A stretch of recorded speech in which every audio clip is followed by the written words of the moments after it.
година на 4-та светска конференција за жените во Пекинг, државите членки на Обединетите нации ја усвоија декларацијата и платформата за акција, документ што ја постави родовата еднаквост како предуслов за одржлив развој и мир. Тоа беше јасна порака дека правата на жените не се посебна агенда, туку дел од универзалната агенда за човековите права.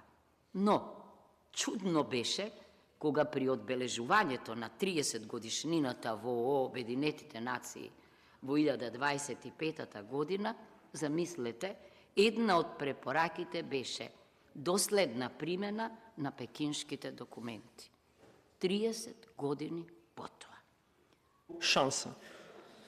Мажите заработуваат повеќе од жените за околу 12,8%. Односно, трудот на жената се вреднува помалку и тоа државата го толерира. Рамајана, Ивана, Росица, Марија. До кога ќе читаме наслови? Која треба да биде следна?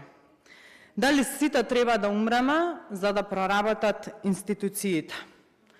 Дали треба уште едно име да стане хаштаг, уште едно дете да остане без мајка или родители без кирка, за институциите да сватат дека молкот навистина убива? Се закони, изготвени се стратегии и создадени се механизми за заштита од насилството и за промоција на родовата еднаквост, нашата одговорност како законодавци не завршува со донесување на законите. Осврнеме наназад да видиме каде сме биле, да видиме колку далеку сме стигнале.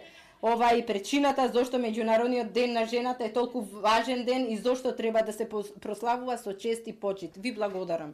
За социјални работи не се врши никаква проценка за ризик, кога обвинителството со месеци не постапува, кога сето ова е пракса, а не е исклучок, тогаш веќе ние не говориме за системски пропусти, туку говориме за свесно изграден погрешен систем кој чини човечки животи.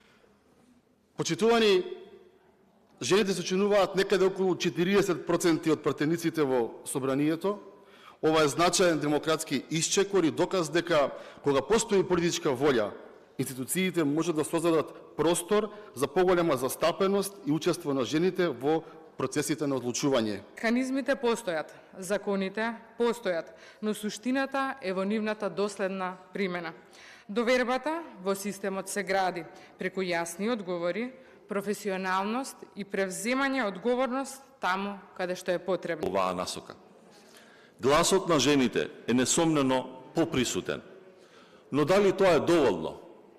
За жал, додека зборуваме за револуција на жената председател и за институционалниот напредок, една друга реалност продолжува да не предизвикува. Семејното насилство, економските нееднаквости, дискриминацијата на пазарот на трудот и културните предрасуди се уште за жал се реалност.